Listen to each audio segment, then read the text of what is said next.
Alchemy of Emotions is when the heart illuminates the brain neurons with beauty. Our emotions can take control of our whole being, including our inner state, expressions, and perception of reality. The statement "control your emotions" is as valuable as it is pointless without understanding what is involved in this process. I will briefly explain emotions from both scientific and esoteric perspectives. I am not a formally trained scientist, so please double-check the outline I give here if you feel the need. In alchemy, we use the heart-brain connection to transmute raw emotions of fear, anger, and sorrow into more refined states with the elixir of love, thus having a better grip over our emotions. The explanation that science gives us on how we form and use our emotions is helpful here to make this alchemical process more conscious. Emotions, including base emotions like fear, anger, or sorrow, are associated with specific neural pathways and patterns in the brain. Those patterns influence how emotions are experienced and expressed. We also know that the heart, our alchemical vessel, and the brain are interconnected through a complex network of neurons, hormones, and electromagnetic signals. This connection is often referred to as a heart-brain axis. In alchemy, we use love as an elixir for the transmutation process. It represents positive and uplifting emotional states such as compassion, empathy, and genuine care. When we consciously engage in experiences or practices associated with love, it triggers positive emotional responses. This is how the alchemical transmutation of base raw emotions occurs. In scientific terms, those positive emotional experiences create neural pathways responsible for our experiences. Let's break this process down. Neural pathways in the mind are formed through repeated thought patterns, creating connections between neurons. So when we continuously experience grief or anger through words, thoughts, or action, we shape our neural pathways. So every experience is funneled through those feelings. Our brain learns to interpret everything through those raw emotions, reflecting back to us what we teach our mind. Fortunately, our brains can change when our experiences change. It is called neuroplasticity. Neuroplasticity is the brain's ability to recognize itself by forming new neural connections throughout life. It can create and recognize new neural pathways based on our experiences, thoughts, and learning. In alchemy, our hearts also have neuroplasticity, when emotions can shape the neural connections between the heart and brain, representing the emotional and intuitive aspects influenced by our experiences. In alchemical transmutation, we take advantage of the fact that neural pathways in the heart and mind interact through a dynamic exchange with emotions influencing cognitive process. Our aim here is to teach our brain with the transformative power of the heart to create new neural pathways and to process our raw emotions through the prism of the elixir of love. Creating new neural pathways in the brain begins with the new experiences of high vibrational states. Here is the challenge. When you produce and process many low vibrational raw feelings, you forget how to feel joy or how to be happy. It is pointless to say, meditate on joy, or just be happy. If no neural pathways in your brain can process the feeling of joy, you wouldn't know how. You wouldn't know how to feel happy or joyful. We need to start building those new pathways in our brain with the help of traditional science and with the alchemical processes. Fortunately, those two ways are complementary and work well together. Human feelings originate through complex interactions between the brain, body, and external stimuli, leading to emotional responses. From an esoteric perspective, human feelings originate through the interplay of spiritual energies and consciousness, shaping emotional experiences. Both perspectives support that words, thoughts, and actions can influence our feelings and emotions and transform our perception. When repeatedly used or encountered, words can shape neural pathways by strengthening connections between neurons associated with the comprehension and expression of those words. The choice of words can evoke specific emotional responses, activating neural network associated with those emotions and influencing our feelings. For example, if you heard a word that is high vibrational and pleasing to you, certain neurons in the brain got fired, and next time you hear the same word, the same neurons will fire again, thus start building a new pathway in your brain. No matter how you feel, try to pronounce those high vibrational words relate to the expression of love towards yourself or others. Notice how your emotional, mental, and physical states change with time. Sometimes it feels redundant to say, I love myself or I love my child. However, even if you're upset with yourself or you're not happy the way your child behaves, try to repeat that continuously, and you see how with time your attitude towards yourself or towards your child or towards any other person will change. This actually reminds me of another esoteric concept of thought forms, which almost identical in the result that it produces. When you continuously think about a concept or a feeling, it produces an energetic substance that we call a thought form.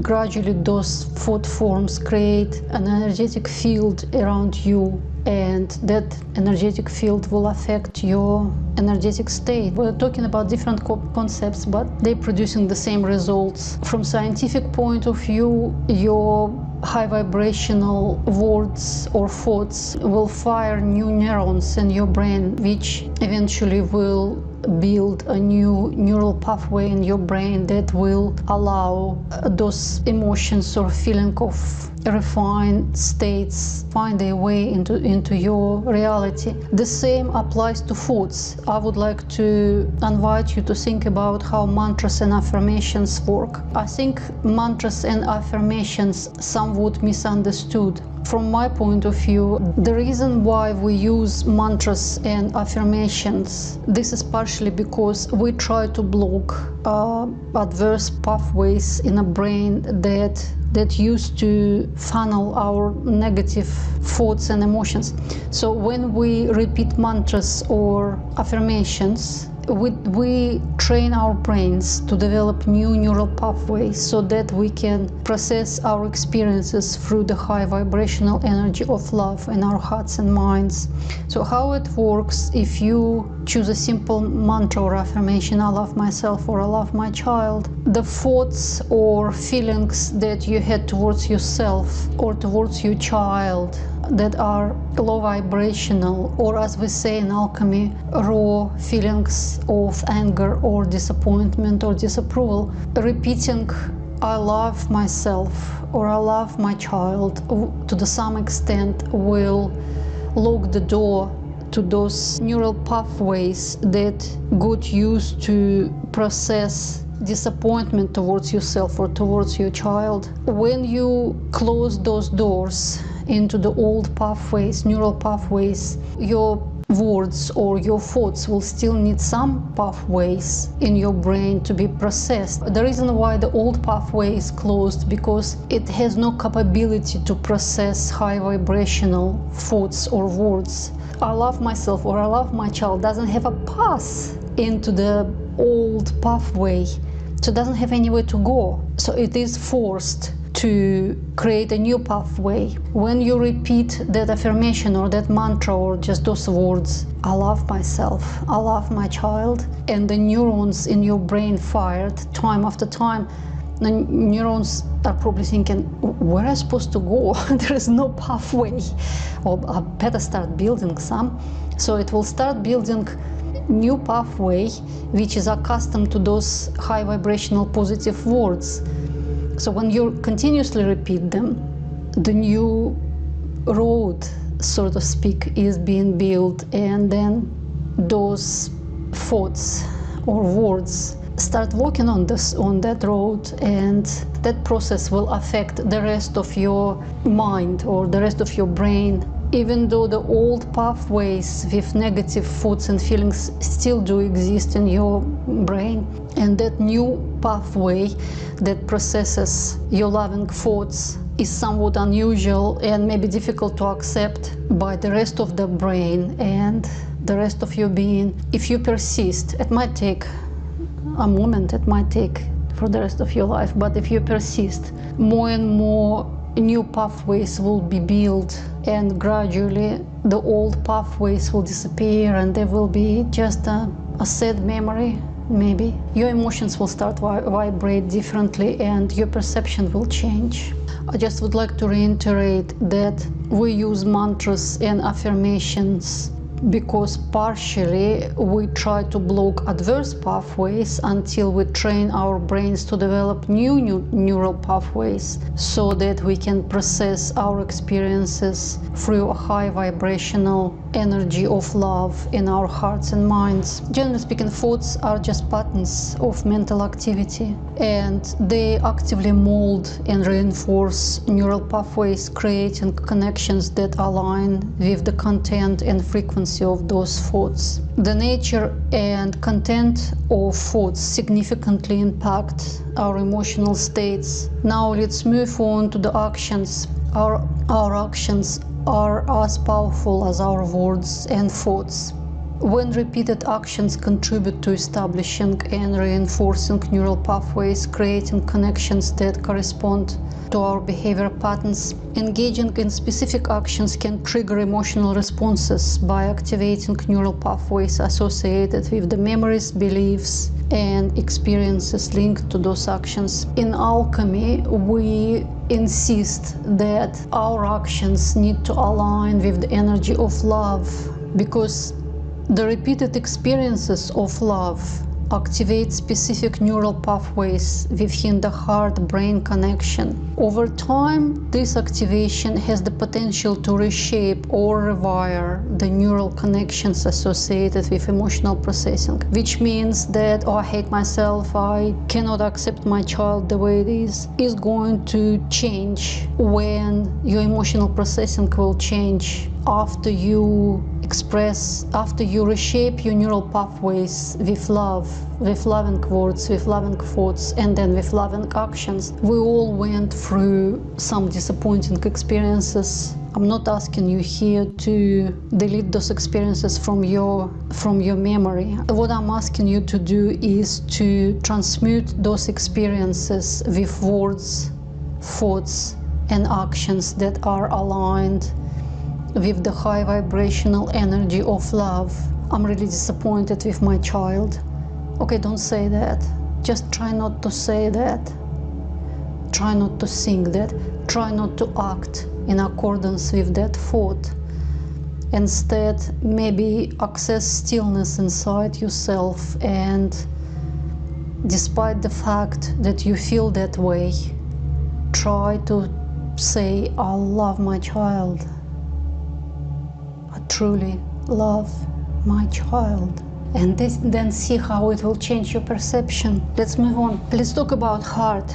With its rhythmic contractions, your heart engages in a continuous conversation with the brain. This rhythmic dialogue is not just a physical coordination, but a dynamic exchange of information. Through its neural network, the heart sends signals to the brain that influence emotional processing and cognitive functions. Just as the brain influences the heart, shaping emotional experiences, the heart in turn sends signals back to the brain. When this interaction establishes a two-way street of influence, the heart-brain axis become a conduit for the constant interplay of emotions and neural responses. Have you noticed how sights, sounds, and shared moments of connection become the stimuli that consistently trigger positive emotions? A high vibrational experience that you had with a sound or a sight, even if it's just for a few seconds, try to find it somewhere in the depth of your memory. I know it might be hard if you're overwhelmed with raw emotions, but that one single experience, if you just can dig deep inside your psyche and find it, maybe it's a smell or a sound or a sight of something beautiful. Well, if you have many of them, that you won't have problems to pick one, but if you have difficulties to connect to your high vibrational emotions, this is where we start. Find one pleasing experience that you have stored in your conscious, subconscious, or in your psyche. Maybe it's just a slight smell of beautiful aroma, or it's a quiet whisper of a sound, or maybe it's a smell of fish and chips. I don't know, anything that applies. Try to tune into it. If you can tune into one shared moment of connection with human being or any being, an animal, anything, any stimuli that triggered positive emotion, even for 1 second, try to tune into that experience and then build on it. Try to think of it, try to feel it, and see how it can reshape your neural pathways, how it can form stronger connection with other links in your brain. Feel how your heart responds to this stimuli. See, in the esoteric interpretation, the language of neuroscience become the symbolic language of alchemy. The reason why I'm asking you to find that positive experience of any kind, because it can become a symbolic language for you to start the alchemical process. For example, when fear kicks in, a brain region called the amygdala takes the stage. Think of that brain region as the control center of interpreting scary situation, adding a dramatic touch to our experience of fear. Unbeknown to you, this emotional experience is not just a moment of flutter of the heart, it's a vivid demonstration of the intricate connection between your heart and brain. The heart-brain axis acts as a dynamic messenger system, allowing emotions to shape the hormonal landscape of your body. In alchemical terms, fear can be considered as a prima materia, the raw material from which transformation begins. The amygdala, depicted as a control center, becomes the alchemist vessel, where base emotions are acknowledged, confronted, and eventually transmuted. See how we can work with fear, transmuting it into wonder and awe and joy using the alchemical reaction of love. So I am asking you to remember that the heart generates a powerful electromagnetic field that interacts with the brain on electromagnetic field. Those fields, though distinct, communicate and synchronize, creating a harmonious resonance that reflects your emotional state. The heart-brain symbolizes the union of opposites. This is an essential concept in the alchemical magnus opus, where the union of heart and mind occurs. Neurons and hormones become alchemical elements, interacting in a sacred marriage that mirrors the alchemical wedding, metaphorically joining spiritual forces. Love, the philosopher's stone in alchemy, becomes the elixir sought by the alchemist. When we experience compassion, love, and empathy, we undergo an alchemical process where the impact of love of the heart is akin to the initial stage of dissolution, the breaking down of egoic barriers. Reshaping neural pathways aligns with the alchemical separation process as we discern and distill the essential aspects of our emotional experiences. This ongoing engagement promotes neuroplasticity, mirroring the alchemical fermentation, a period of gestation where transformative processes continue to work beneath the surface. The rewiring of responses to base emotions reflects the alchemical conjunctions, integrating refined elements back into the self. Elevated emotional experiences become the alchemical coagulation, the culminator of magnus opus, where emotional mastery is achieved. Having engaged with the elixir of love, we find ourselves in a state of inner balance, echoing the alchemical goal of attaining the philosopher's stone and transmuting the base into the elevated. The alchemy of emotions is where we can practice an extraordinary heart-brain connection to transmute raw emotions of fear, anger, and sorrow into more refined states with the elixir of love. This was an esoteric perspective on alchemical transformation in emotional landscapes. Remember, I love myself, I respect myself, I bless myself, I protect myself, I love my child, I respect my child, I bless my child,